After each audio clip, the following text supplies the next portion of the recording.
केंद्र की मोदी सरकार के 9 साल पूरे होने पर आज भारतीय जनता पार्टी ने हर राज्य में संवाद कार्यक्रम का आयोजन किया। वहीं समाजवादी पार्टी के मुखिया अखिलेश यादव ने मोदी सरकार पर जमकर निशाना साधा है। अखिलेश यादव ने कहा है कि केंद्र सरकार के 10 साल हो गए हैं, अब बीजेपी 10 नंबरी हो गई है, लेकिन कोई उपलब्धि नहीं है। उन्होंने आगे कहा कि कोई बताता कि जमीन पर कितना पैसा निवेश हो रहा है। बीजेपी सरकार ने काम नहीं किया है। वोट लेने के बाद बीजेपी बेटियों को अपमानित कर रही है। इसके अलावा सपा मुखिया ने कहा कि बीजेपी ने स्मार्ट सिटी का वादा किया था, कितने शहर स्मार्ट हो गए। भाजपा ने अपने घोषणा पत्र में एम्स बनाने की बात की थी, कितनी जगह एम्स बनाए गए। बीजेपी के लोग नीति आयोग से मिलकर आए हैं, फिर भी नीति आयोग ने यूपी को शिक्षा और स्वास्थ्य के क्षेत्र में कहां खड़ा किया है। आज स्वास्थ्य विभाग का कबाड़ा हो गया है। अस्पतालों में आज न ऑक्सीजन है, न बिस्तर, न दवाइयां हैं, न इलाज और न ही ऑपरेशन की सुविधा है। मशीनें पुरानी पड़ी हुई हैं। ऐसे में क्या उम्मीद की जाए? जो 14-14 साल पुरानी मशीनें हैं उनसे इलाज होगा? ये तो सपना दिखा रहे थे कि गरीब का इलाज होगा। आज इलाज किसी सरकारी अस्पताल में नहीं मिल रहा है। अब तो सरकार के 10 साल हो गए, 10 नंबरी हो गई सरकार। 9 साल पूरे हो गए तो इसका मतलब 10 नंबरी हो गई सरकार। क्या उपलब्धि है सरकार की? एम्स के लिए आपने कहा था कि उत्तर प्रदेश में कितने एम्स आएंगे, आपका घोषणा पत्र पलट कर देखिए। स्मार्ट सिटी, आपने कितने स्मार्ट सिटी बना दिए पूरे देश में। मैंने सदन में भी कहा कि एक्सप्रेस वे के लिए पैसा दिल्ली सरकार दे रही है, NHAI से बन रहे हैं। आखिरकार उत्तर प्रदेश को वो पैसा क्यों नहीं मिल रहा है? जिस समय बनारस को 24 घंटे बिजली दी गई थी, उस समय उत्तर प्रदेश के लिए कहा गया था कि कोटा बिजली का बढ़ाया जाएगा।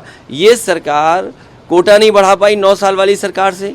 मैं अपने पत्रकार साथियों से कहूँगा कि जब आप प्रेस कॉन्फ्रेंस में जा रहे हैं तो बिजली का कोटा उत्तर प्रदेश का क्यों नहीं बढ़ा? इसका जवाब क्या है? जो घोषणा पत्र में लिखा था कि एम्स कितने बजाए जाएंगे, उसका जवाब क्या है इनके पास? सड़कों के लिए, एक्सप्रेस वे के लिए और प्रदेशों को पैसा मिल रहा है दिल्ली से, यूपी की सरकार को पैसा क्यों नहीं मिल रहा है? बड़ा बड़ा आयोजन किया गया इन्वेस्टमेंट के नाम पर, कितना इन्वेस्टमेंट ज़मीन पर पहुंचा है? कितना अर्बन इंफ्रास्ट्रक्चर के लिए पैसा मिला है? स्मार्ट सिटी के नाम पर सॉलिड वेस्ट मैनेजमेंट था, आपने सॉलिड वेस्ट मैनेजमेंट के लिए क्या काम किया है?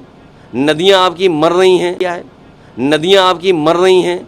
नमामि गंगे का नाम पे आपने पैसा लिया, लेकिन वो पैसा कहाँ बहा दिया आपने? क्या जवाब है आपके पास?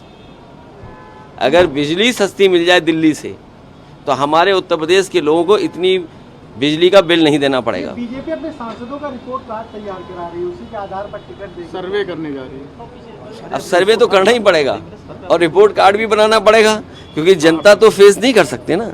आखिरकार ये रिपोर्ट कार्ड क्यों बना रहे हैं? इसलिए बनवा रहे हैं क्योंकि उन्होंने काम नहीं किया।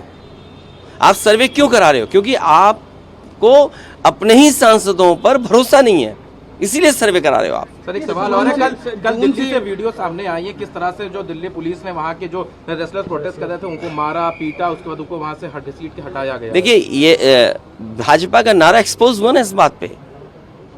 जो बेटियों का साथ देने की बात करते थे, बेटियों के सम्मान की बात करते थे, आपने देख लिया क्या सम्मान किया भारतीय जनता पार्टी ने। ये केवल दिखावटी नारे थे भारतीय जनता पार्टी के, और दिखावटी नारे इसलिए थे कि उन्हें वोट चाहिए था। वोट मिल गया, उसके बाद अपमानित करेंगे आप। सर अभी जो जिस तरह से डिप्टी सीएम वोट डालने आए थे, ओम प्रकाश राजभर भी उनके साथ दिखे और डिप्टी सीएम का कहना है उन्हीं की गाड़ी में बैठ के आए और उसी में गए। उनका कहना ये कि भारतीय जनता पार्टी की मित्र मंडली बहुत लंबी है और हमें इस बार सबसे ज्यादा वोट कम से कम समाजवादी पार्टी के एक फैसले से जो अपमानित होते फिर रहे थे उन्हें थोड़ा बहुत सम्मान मिला। हम यही चाहते हैं कि भारतीय जनता पार्टी जब पिछड़े और दलितों की बात कर रही है तो उनका हक और सम्मान दे दे। केवल गाड़ी में बैठने से सम्मान क्या मिलेगा? क्या नौकरी मिल जाएगी पिछड़ों को? क्या यूनिवर्सिटी का वाइस चांसलर बन जाएगा? क्या आउटसोर्स खत्म हो जाएगा? गाड़ी में कोई नेता बैठ जाए? क्या आप एक पिछड़े को गाड़ी में बैठा करके ले जा रहे हो, क्या उससे लेटरेंटी खत्म हो जाएगी? ये सोचने की बात है। समाजवादी पार्टी सारण में 2 दिन की